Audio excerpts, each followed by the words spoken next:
ராஜா சாரனுடைய ரமண மாலையில் பிச்சை பாத்திரம் ஏந்தி வந்தேன் பாடலை கேட்டு கண்ணில் தாரை தாரையாக நீர் வழித்த ஒரு வெள்ளைக்காரரை பார்த்து நான் கேட்டேன், வாட் டிட் யூ அண்டர்ஸ்டாண்ட்? அவருக்கு அந்த வரிகள் அவருக்கு தெரியல.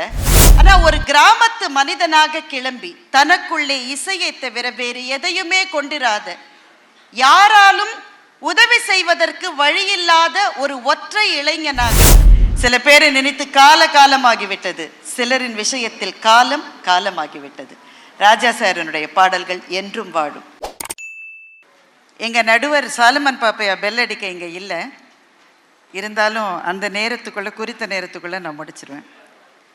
இந்த மேடையிலே இருப்பது மெய்ச்செலிர்ப்பை ஏற்படுத்துகிற ஒரு அனுபவமாக இருக்கிறது.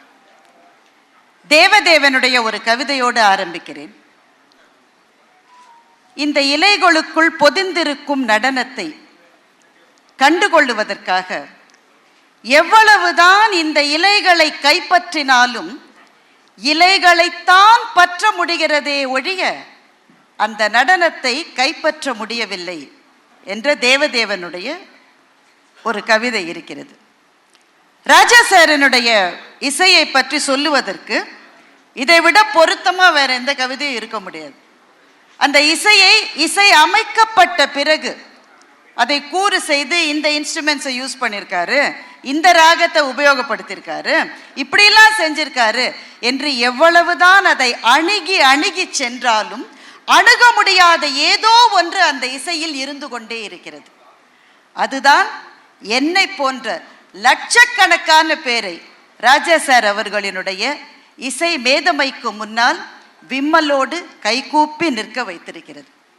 முதலில் தன்னுடைய வாழ்க்கையை படமாக எடுக்க அனுமதி தந்ததற்காக ராஜா சார் அவர்களுக்கு நன்றி. இந்த இடத்துல கேமராக்கள் அதிகமாகவும் உட்கார்ந்திருப்பவர்கள் குறைவாக இருக்கிறதுனால நீங்கள் ரொம்ப கைத்தட்டலன்னு நினைக்கிறேன். ஆனால் கைத்தட்டலாம், பரவாயில்ல. எங்களுக்கெல்லாம் அவருடைய மியூசிக் ஒன்று தான் தெரியும். உலகத்தர இசை அப்படிலாம் சொல்லுவாங்க. அந்த உலகத்தர இசை இங்கே இருக்குன்னு வச்சுக்கோங்களேன், எங்களுக்கு ராஜா சார் இசை இங்கே இருக்கு, அவ்வளவுதான் எங்களுக்கு தெரியும். என்ன சார் எங்களை செய்கிறீங்க? எங்களுடைய பயணங்களின் போது கூட இருக்கீங்க. யாருமே பகிர்ந்து கொள்ள முடியாத எங்களினுடைய வருத்தங்களின் கூடவும் சோகங்களின் கூடவும் எங்களினுடைய தாய்மடியாக உங்களினுடைய இசைதான் திரும்ப திரும்ப இருக்கிறது. அவமானங்களுக்கு நடுவில், துரோகங்களுக்கு மத்தியில், தோல்விகளின் இடையில் எங்கள் கண்ணிலிருந்து சிந்துகிற கண்ணீரை துடைத்து விடுகிற விரலாக உங்களினுடைய இசை மாத்திரமே எங்கள் வாழ்க்கையில் கூட வந்து கொண்டிருக்கின்றது. முதல் காதல், முதலில் பிறந்த குழந்தை, முதல் பிரிவு, எல்லாத்துலேயும் நீங்கள் தான் சார், வேற எதுவுமே எங்களுக்கு தெரியாது சார். ஆனால் இப்படிப்பட்ட காலகட்டத்தில் வாழ்ந்தோம் என்று சொல்லுவதை விட எங்களுக்கு என்ன பெருமை இருந்திருக்க முடியும்? பிகாசோ என்கின்ற மகத்தான ஓவியரினுடைய காலத்தை பற்றி சொல்லுகிற போது அவர் வாழ்ந்த காலம் இந்த வருஷம் சோ இயர் அப்படிலாம் சொல்லுவாங்க இல்லை, அந்த மாதிரி சொல்ல மாட்டாங்களாம். The pink period and blue period என்று பிகாசோவினுடைய காலத்தை சொல்லுவார்களாம்.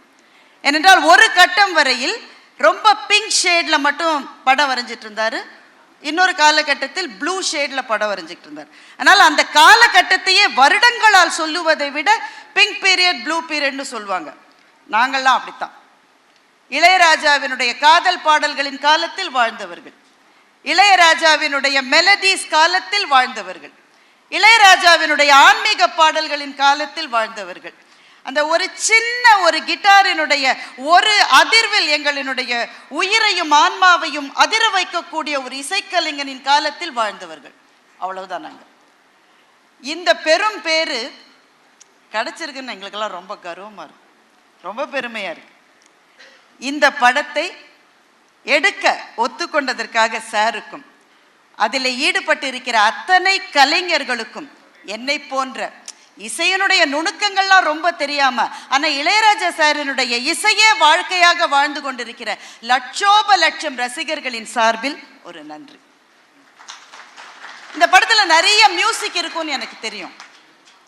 அதை பற்றி பேசுறதுக்கு தனியா ஒரு அவையே எங்களுக்கு வேணும். எவ்வளவு சொல்லலாம் இல்ல? எவ்வளவோ சொல்லலாம். ராஜபார்வை படத்தில் வார்த்தைகள் இல்லாமல் அந்த ஒரு சின்ன இன்ஸ்ட்ருமெண்ட்ஸ் மாத்திரம் வைக்கிற அந்த ஒரே ஒரு காட்சியை எடுத்துக்கங்களேன். ஒரு வயலினோடு அது ஆரம்பிக்கும். அந்த வயலினோடு எங்கிருந்து வீணை வந்து சேர்ந்தது?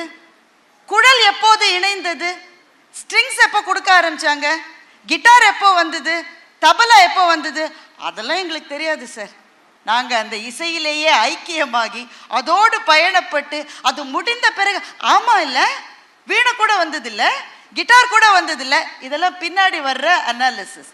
ஆனால் அந்த இசையில் இருக்கிற போது இந்த உலகத்தில் 2 பேர் தான் இருக்கிறோம், நானும் ராஜா சாரும். அது கூட இல்லை, இந்த உலகத்தில் அவரோட இசை மாத்திரம்தான் இருக்கு, வேற எதுவுமே இல்லை. அடிப்பெண்ணே பொன்னூஞ்சல் ஆடும் இளமை, அந்த பாட்டு எல்லாருக்குமே ஞாபகம் இருக்கும். அந்த பாட்டு இளமையை கொண்டாடுகிற ஒரு பாடல். அந்த பாடலில் ஷோபா நடிச்சிருப்பாங்க. பாட்டெல்லாம் முடிஞ்சிடும். அடிப்பெண்ணே அடிப்பெண்ணேன்னு சொல்லி ஜென்சி பாட்டை முடிச்சிருவாங்க. அதற்கு பிறகு ஷோபா காட்சியில் வருவாங்க, அவங்க கூட விலகிடுவாங்க. ஆனால் அதற்கு பிறகு ஒரு ஜலதரங்கம் ஒரு 28-30 செகண்ட் வரும். அதுதான் வாழ்க்கை, அதுதான் இளமை, அதுதான் இயற்கை, அதுதான் இசை.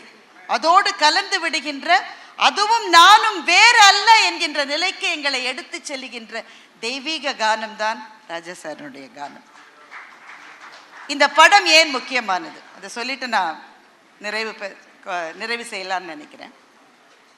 ஒரு இசை மேதையினுடைய வாழ்க்கையை சொல்லுவது எவ்வளவு முக்கியம்னு சொல்றதுக்கு நிறைய இசைக்கலைஞர்கள் இங்க வரப்போறாங்க. ஹேராம் படத்திலிருந்து இருக்கிற அந்த ஒரு சின்ன பிட்டை பத்தி 1 மணி நேரம் 2 மணி நேரம் அப்படியே ஒரு பேஷனோட பேசுகிற இசைக்கலைஞர்கள்லாம் நிறைய பேர் இருக்க போறாங்க. தம்பி தனுஷ் சாருடைய அந்த ரோல்ல நடிக்க போறாங்க. அதனுடைய பொருத்தத்தை 2 பேரும் அருகே அருகே உட்கார்ந்து இருக்கிற போது பார்த்தா எனக்கு ரொம்ப வியப்பா இருக்கு. இதை விட ஒரு நல்ல சாய்ஸ் இருக்க முடியுமான்னு எனக்கு தெரியல. தம்பிக்கு என்னுடைய மனப்பூர்வமான வாழ்த்துக்கள். ஏன் இது முக்கியமானது? ஏன்னா ஒரு இசை கலைஞனாக அவர் அடைந்த உயரங்கள் அதை விட்டுறலாம்.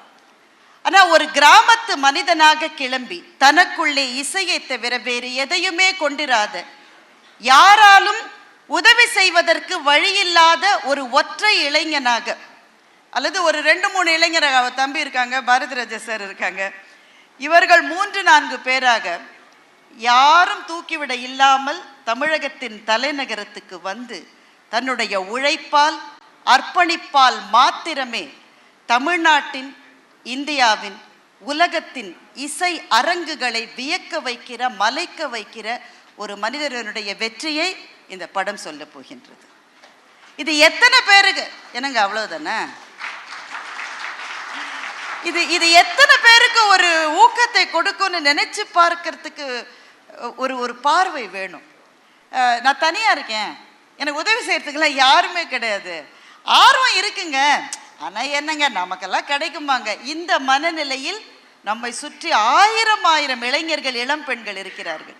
இந்த படம் அவர்களுக்கு என்ன சொல்லும் என்றால், உனக்குள்ளே அந்த அர்ப்பணிப்பு இருந்தால், உழைப்பு இருந்தால் நீ எந்த உயரங்களுக்கும் போகலாம் என்று சொல்லுகின்ற ஒரு மனிதரின் வாழ்க்கையை இந்த படம் சொல்ல போகின்றது. அதனால்தான் இது தமிழ் சினிமா வரலாற்றில், இந்திய சினிமா வரலாற்றில், உலக சினிமா வரலாற்றில் மிக மிக முக்கியமான படமாக இருக்க போகிறது என்று நான் நினைக்கின்றேன். அதற்காக பிரார்த்திக்கின்றேன். ஒரே ஒரு சின்ன காட்சி, நிறைய பேர் சொன்ன காட்சி தான், சொல்லாமல் இருக்க முடியல இந்த மேடையில். அமரன் சார் அதை பற்றி, அந்த காட்சியை பற்றி சொல்லியிருக்காங்க. அந்தால தெரியுதே வானம், அதுக்கு பின்னாடி என்னையா இருக்கு என்று கேட்கிற ஒரு இளம் காதலி, அவளுக்கு பக்கத்தில் இருக்கிற ஒரு காதலன். பாரதி ராஜா சார் அவருடைய படம் தான் முதல் மரியாதை படம். நீ ஓடு, நான் புல்லாங்குழல் வாசிக்கிறேன் என்று அந்த காதலன் சொல்லுகிறான். அந்த பெண் ஓட ஆரம்பிக்கிறாள். அந்த இசை தொடருகிறது, அவ்வளவுதான், வசனம் கிடையாது. அதுக்கு பிறகு அவள் ஓட ஆரம்பித்து ஓடிப்போய் கொலையுண்டு துர்மரணம் கொண்டு கீழே விழுந்து கிடக்கிறவரை அந்த காட்சியிலே வசனம் கிடையாது, அந்த புல்லாங்குழல் மாத்திரம்தான். அது அவளோடு கூடவே பயணிக்கிறது. அவள் விழுந்து கிடக்கிறதை பார்த்து அந்த இளைஞன் அதிர்ச்சி அடைந்து அந்த புல்லாங்குழலை தூக்கி போடுறான். சார் அப்படிதான் காட்சி வச்சிருக்காரு. அது வானத்துக்கு போய் அந்த புல்லாங்குழல் மண்ணை தொடுகிறது. எனக்கு என்ன தோன்றுகிறது என்றால், அது வானத்திலிருந்து கீழே விழுந்த காட்சி அது ஒரு விஸ்வரூபம் என்று எனக்கு தோன்றுகின்றது. ஒரு அழகியலிலிருந்து மெய்யியல் வரையில் வாழ்க்கையை பார்க்கின்ற பார்வையை காட்டுகின்ற ஒரு இசைக்கலைஞனுடைய விஸ்வரூபமாக அந்த காட்சி எனக்கு தெரிகின்றது. எந்த இடத்துல எந்த சர்ப்ரைஸ் கொடுப்பாருன்னு யாராலையுமே கண்டுபிடிக்க முடியாது. தேவர் மகன் படத்துல கல்யாணத்துக்கு ஆசீர்வாதம் செய்ய போன ஒருவர் மாப்பிள்ளை ஆகிற காட்சி. அவர் தாலி எடுத்து கொடுக்க தான் போனாரு, ஆனா அவர் தான் மாப்பிள்ளையாரார். ஊருக்காக தன்னுடைய காதலை துறந்து விட்டு தாலி கட்ட போகிற அந்த இளைஞன் தாலியை கையில எடுக்கிற போது நம்ம என்ன எதிர்பார்ப்போம்? ஒரு நாதஸ்வரம். நம்ம கல்யாணத்துல அதுதானே வாசிப்பாங்க. எங்கிருந்தோ ஒரு ஷெனாய் மியூசிக் கொண்டு வருவார். அந்த ஷெனாய் மியூசிக் அந்த காட்சி முழுவதையும் வியாபிக்கும். அந்த இளைஞனின் மனசுக்குள்ளே இருக்கிற ஒரு சோகம், ஆனா இதை ஊருக்காக நான் செய்யறேன் அப்படின்னு அவன் தனக்குத்தானே அந்த இளைஞன் வரவழைத்துக் கொள்ளுகிற தைரியம், இதெல்லாம் வார்த்தைகள் இல்லாமலேயே அந்த ஷெனாய் இசை நமக்கு கொடுத்து கொண்டே இருக்கும். ஒரு தீபாவளி அன்று இரவு எங்கள் வீட்டினுடைய மொட்டை மாடியில் குழந்தைகளோடு உட்கார்ந்து கொண்டு வானத்தில் வெடித்து சிதறுகின்ற ஒளியை உமிழ்கின்ற அந்த வான வேடிக்கைகளை பார்த்து கொண்டு தென்றல் வந்து தீண்டும் போது என்ன வண்ணமோ மனசுல என்கின்ற ராஜா சாரனுடைய பாடலை நான் கேட்டேன். அப்போ நினச்சிக்கிட்டு இதுக்கப்புறம் எதுக்கு வாழ்க்கையில் வேறு எதுவுமே வேணாம், இது போகிறோம். அந்த அந்த இசை அப்புறம் நான் கூட இல்லை, அந்த இசை மாத்திரம்தான். அதுதான் காலங்களுக்கு வாழப்போகின்றது. ஒரு கலைஞனுடைய வெற்றி பயணத்தை இந்த படம் பேசும். ஆனால் அந்த வெற்றி என்பது ரோஜாக்களினாலான பாதைகள் மாத்திரம் அல்ல. இங்கே இருக்கிற எல்லா கலைஞர்களுக்கும் அது தெரியும். அதில் முட்கள் உண்டு. சில சமயத்தில் முள் வெளியில் தெரியும், சில சமயத்தில் பூக்குள்ளேயே முள் இருக்கும். காலை வச்சு சுருக்குன்னு குத்தின பிறகுதான் தெரியும். இந்த வலிகளோடு தான் கலைஞர்கள் வாழ்ந்து கொண்டு நம்மை ஆசீர்வதித்து கொண்டிருக்கின்றார்கள். ராஜசாரனுடைய ரமண மாலையில் பிச்சை பாத்திரம் ஏந்தி வந்தேன் பாடலை கேட்டு கண்ணில் தாரை தாரையாக நீர் வழித்த ஒரு வெள்ளைக்காரரை பார்த்து நான் கேட்டேன், வாட் டிட் யூ அண்டர்ஸ்டாண்ட்? அவருக்கு அந்த வரிகள் அவருக்கு தெரியலை, புரியலை. அவர் திருவண்ணாமலைக்கு முதன்முறையாக வந்தவர். இது என்ன அனுபவம்னு சும்மா பார்க்கறதுக்காக வந்தவர். ஆனால் எதுவுமே புரியாமல் அந்த இசை அவரை ஏதோ ஒரு ஆன்மீக அனுபவத்துக்கு மிக மிக அருகில் கொண்டு சென்றது. ஆன்மீகத்தில் அவருக்கு நம்பிக்கை இல்லாமல் கூட இருக்கலாம், ஆனால் இந்த இயற்கையின் முன்னால், பிரபஞ்சத்தின் முன்னால் கட்டுண்டு கிடக்கிற ஒரு மாபெரும் உணர்ச்சி கொந்தளிப்பை மொழி தெரியாத ஒருவருக்கும் கொடுக்க முடியும் என்றால் அது சாரனுடைய இசை மாத்திரம்தான். அவருக்கு ஏதாவது செய்யணும்னு நினச்சி தான் தனுஷ் சாரும் டைரக்டரும் இந்த பட தயாரிப்பாளர்களும் இதை கொடுத்துருப்பாங்கன்னு நினைக்கிறேன். எவ்வளோ செஞ்சாலும் போதாத ஒரு மாபெரும் உயர்வை நமக்கு கொடுத்திருக்கின்றார். காலங்கள் ஓட ஓட அவர் கவிதைகளோடு அவருடைய இசையோடு நாம் வாழப்போகின்றோம். அவருக்கு தமிழ் எவ்வளவு நல்லா தெரியும் அப்படின்றது ரொம்ப முக்கியம். பாரதி பாடுகிறான், நின்னை சரணடைந்தேன் கண்ணம்மா, பொன்னை உயர்வை புகழை விரும்பும் என்னை கவலைகள் தின்னத்தகாதென்று விடுமையும் அச்சமும் மேவி என் நெஞ்சில் குடிமை புகுந்தன கொன்றியவை தீர்த்தன நின்னை சரணடைந்தேன். இந்த பாட்டுக்கு அவர் போட்டிருக்கிற மியூசிக்கை ஒரே ஒரு தடவை கேட்டு பாருங்க. வாழ்க்கையினால் விரட்டப்பட்ட ஒரு கவிஞனின் உள்ள குமுறலை இதை தவிர யாருமே சொல்லிவிட முடியாது. இந்த இசை மொழி ராஜா சாருக்கு மாத்திரமே கைவந்த மொழி. நீங்கள்லாம் வர்றதுக்கு முன்னாடி இங்கே ஒரு சகோதரர் வயலின் இசையில் உங்களுடைய பாடல்களை இசைத்து கொண்டிருந்தார். இந்த இடமே ஒரு பரவசமாக பறந்து போகிற மாதிரியான ஒரு உணர்வை ஒரு 5 நிமிஷத்தில் அவரால் கொண்டு வர முடிஞ்சதுன்னா எல்லா கலைஞர்களுக்கும் பின்னால் உங்களுடைய இசைதான் மிஞ்சி இருக்கிறது.